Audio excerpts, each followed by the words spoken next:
here for top 16 and happy to be back casting with you, Charlie. And it looks like Woogie DKP is playing against Daniel here, playing Amethyst Steel. And again, I think I just manifest the Amethyst Steels whenever I cast.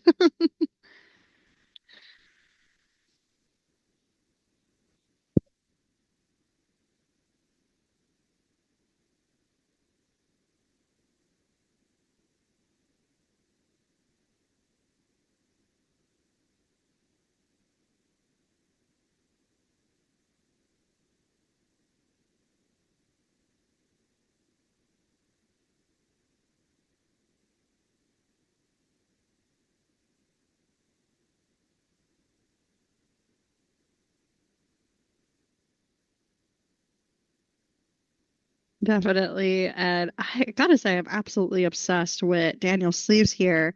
I'm not sure if the audience at home knows, but Charlie, I love Cinderella, especially Ballroom Sensation. That's my favorite artwork in Disney Lorcana. So I love to see these sleeves out here on stream because I don't feel like we see them that often.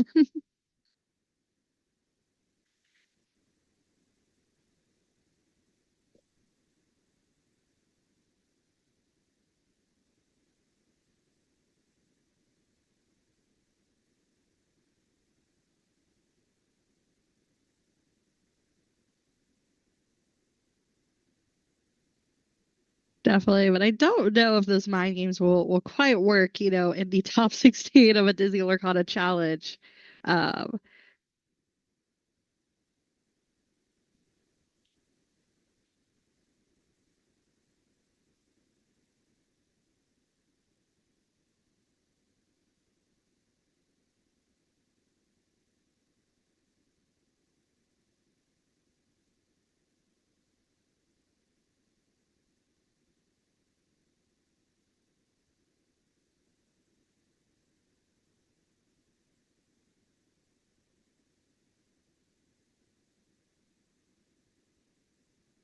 Yes, of course. And it looks like, that Palace Guard here is putting in a lot of work because, even the Elsa and the Tipo cannot remove this Palace Guard due to their 4 willpower.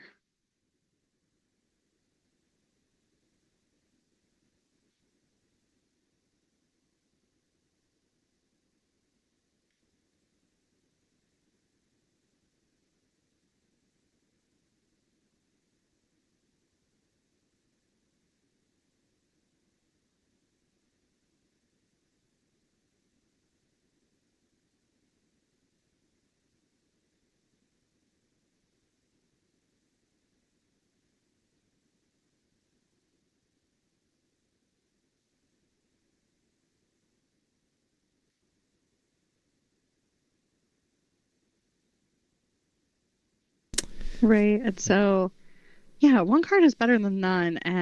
But Daniel here just stuck in a position. We saw this in last game or the last round too, where sometimes when Amethyst Sapphire just really gets going, especially so early in the game, it's just a really hard uphill battle to climb here as the Amethyst Steel player. Yeah, there's so much removal in that deck. So these are two Amethyst decks that play kind of a similar play style, really, looking to play out really great, well statted characters from Amethyst, draw lots of cards. But the difference being is the Steel player here gets to have access to things like Strength of a Raging Fire to kind of control that early game. But to your point, as we get into like the mid to late game, it's really where Amethyst Sapphire becomes a lot more powerful because it is able to have access to things like that Hades Infernal Schema, the Let It Go, and I'm not sure if DKP's list runs it, but sometimes Into the Unknown as well. So it is just a really big removal suite that can sometimes really overwhelm the Amethyst Steel deck. Yes, of course. And like we've been saying, it's an uphill battle. And Daniel here with the giant cobra, and we do see them just empty their hand here, I believe, with the Palace Guard and the Yzma. I'm sure they're hoping that they can use the Yzma's ability here, where when that Yzma is exerted, they are able to draw up to 3 cards, if they have, depending on the hand size that they have currently. Yeah, and Yzma, we haven't seen her be able to use that ability all too much this weekend, often answered before they have a chance, but in this case, it is going to be Yzma surviving at least one turn. Maybe we'll get to Exert to then feel the power and draw up to 3 cards. Right, and we did get a peek at DKP's hand here, having the wasabi, and typically that wasabi is reserved for item removal, especially for, those Emerald Chromicons. However, as we've discussed before, Amethyst Steel, specifically this more mid-range style build, doesn't run any items, so I don't believe that wasabi is going to be very helpful. But at this point in the game, I don't think that extra body is too much a problem for DKP to play. Yeah, I definitely agree. And Daniel, on their side, taking a moment to think about maybe what is the play here. It looks like it could be 6 ink exerted. Are we going to play Demona? Yeah, probably not.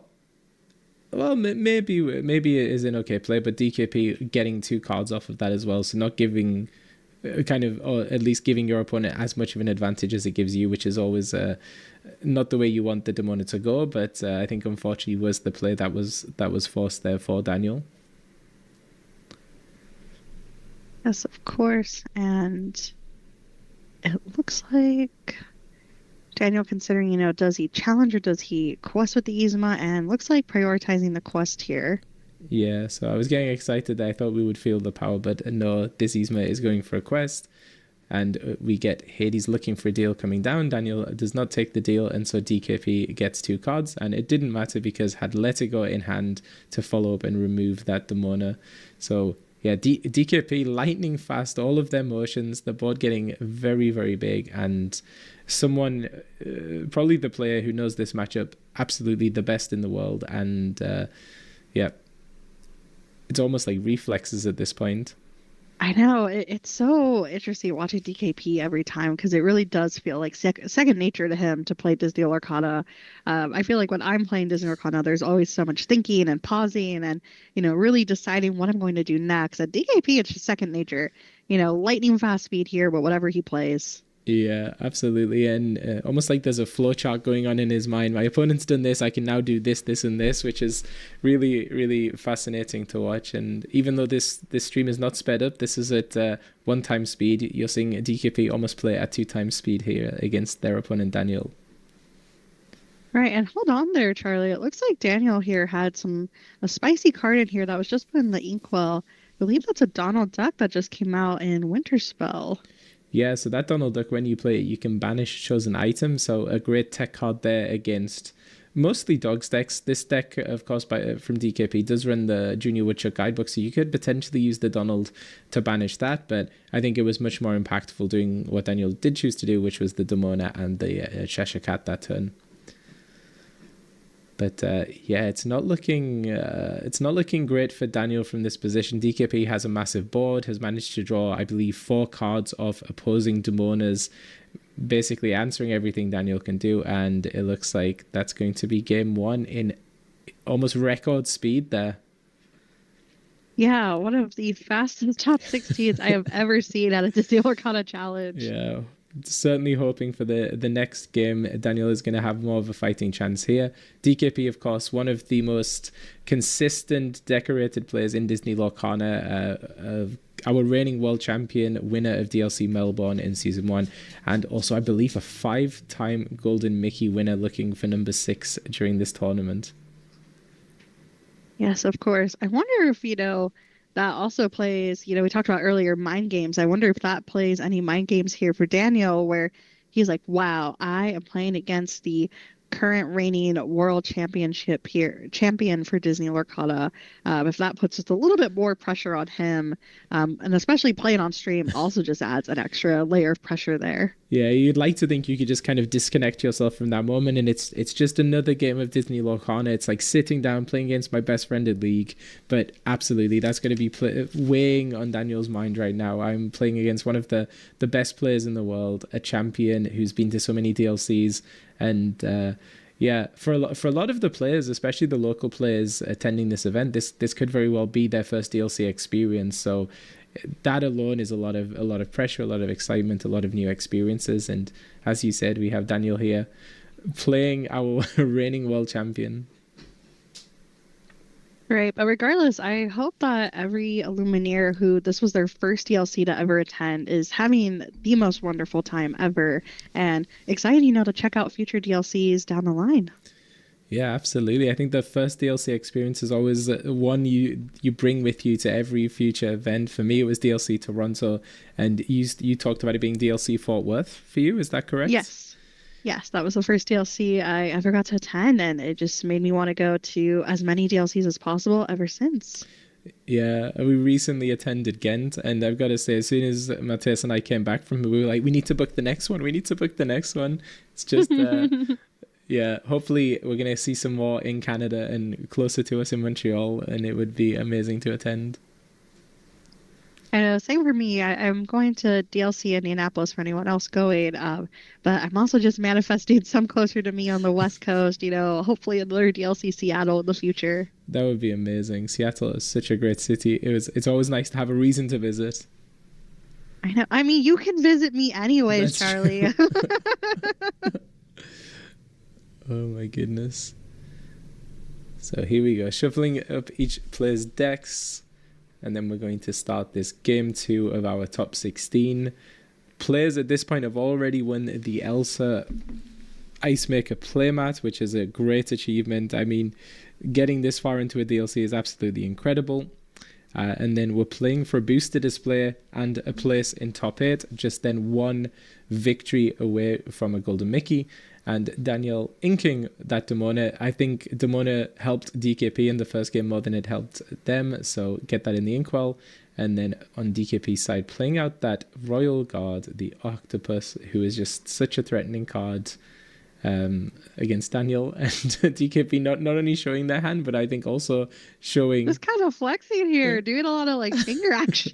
I think showing the potential path that they're seeing. So maybe we're going to see Tipo on the next turn, and then Tigger the following turn as well.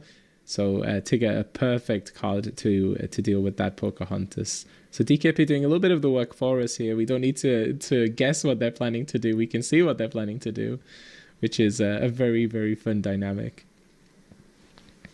Right. And I'm sure, unbeknownst to Daniel, they just want to go as much of an aggressive strategy as possible. I think just trying to quest as quickly as possible, not really going for that control play style.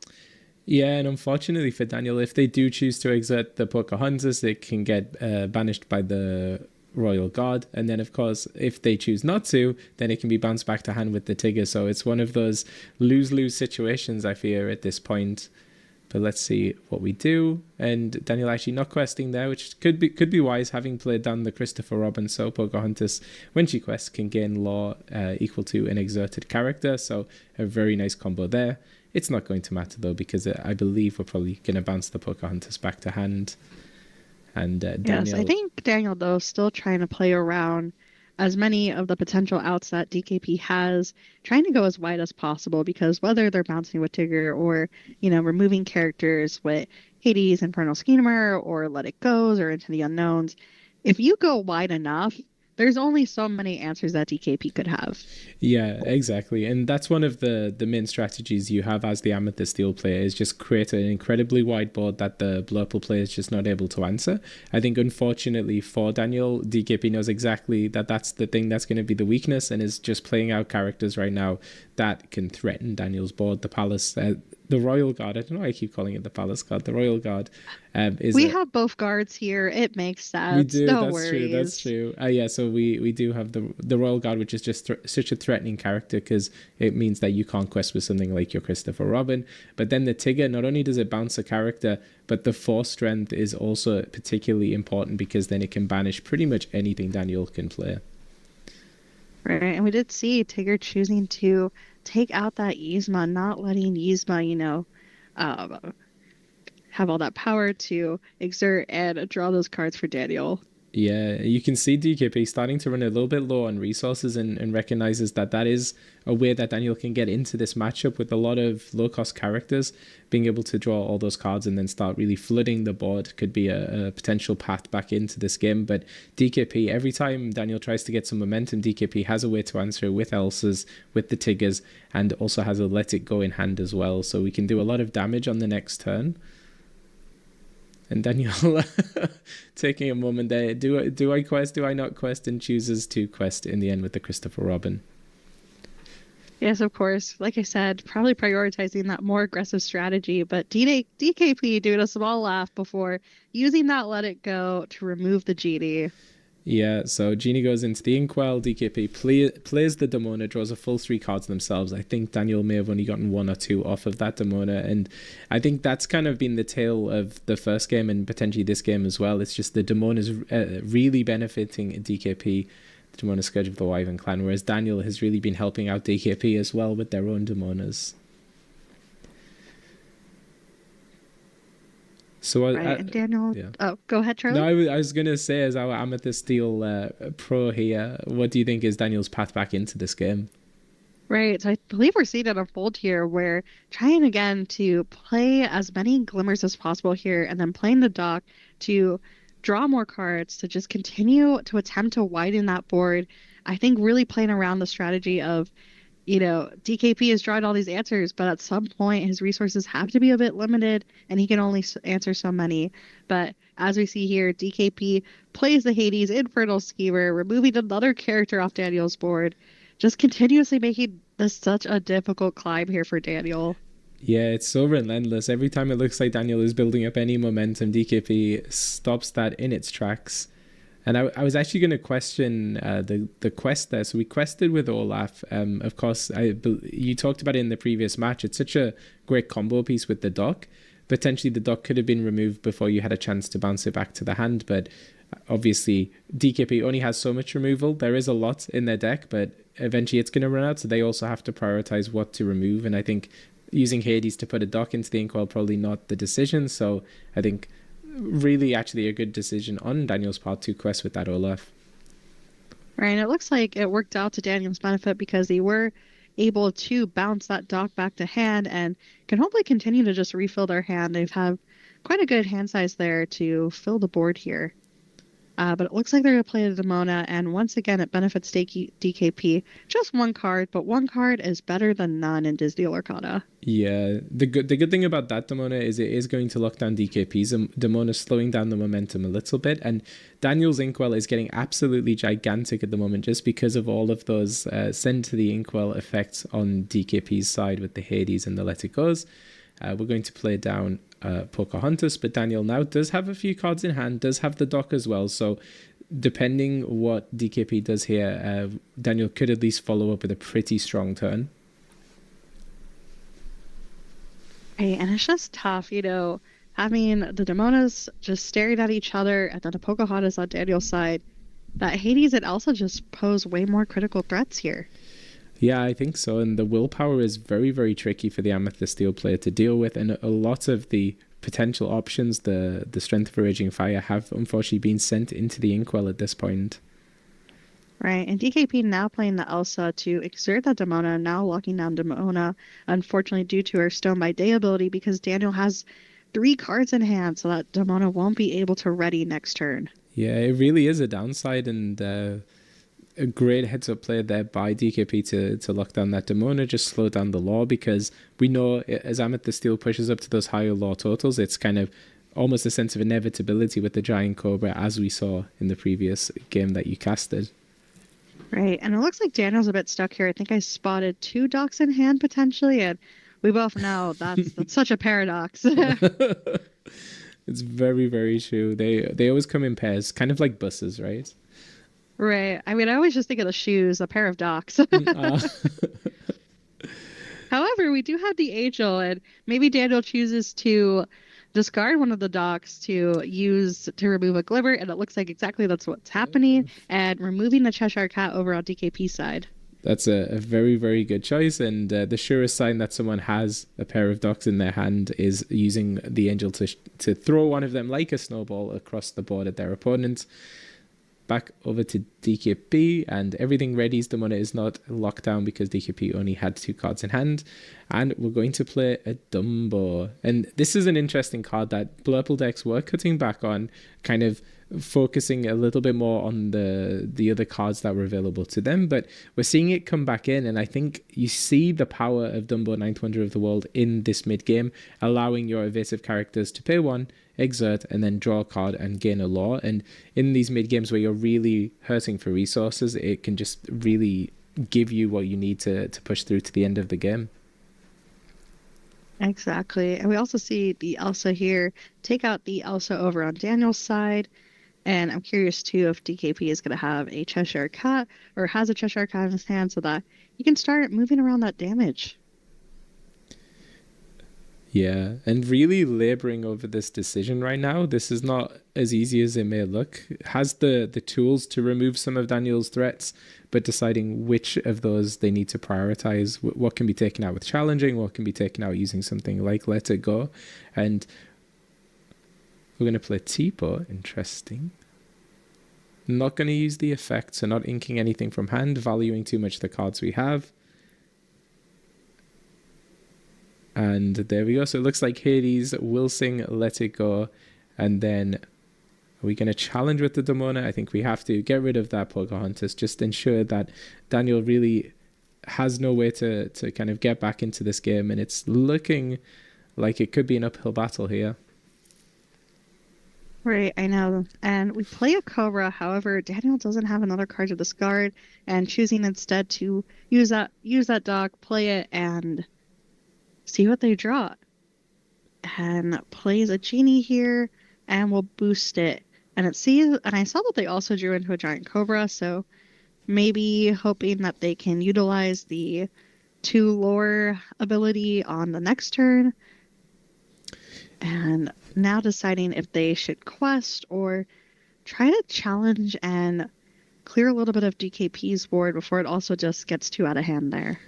Yeah, it's a really tough decision because so you have to kind of flex with the board state, flex with the matchup. Sometimes you have to be the one being aggressive, and sometimes you have to be the one challenging. So even though it's going to prevent Daniel gaining law, I think you may just have to slow down what's happening on DKP's side, and you can see that decision weighing heavily on Daniel because we could get rid of that Demona now, which I think you almost don't have a choice to do it, but still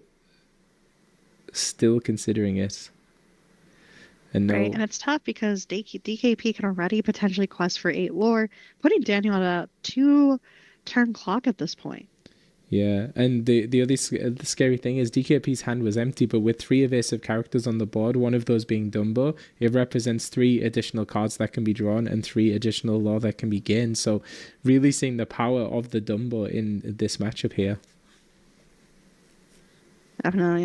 And it looks like he is going to utilize all 3 of those evasive characters to use Dumble's ability and draw 3 additional cards, potentially playing 2 all outs to try to remove Daniel's board further or continue to build up their board and be more aggressive when it comes to questing. Yeah, so Dumbo probably not the maybe it's an okay card to play. I think at that position because we have so many characters on our side of the board, but I almost figured DKP maybe would want to play something a little bit more impactful, but I did see the Tigger go into the Inkwell. That wouldn't have been the best play because the only thing we can return is Doc, and we sure do not want Doc going back into Daniel's hand at this point of the game.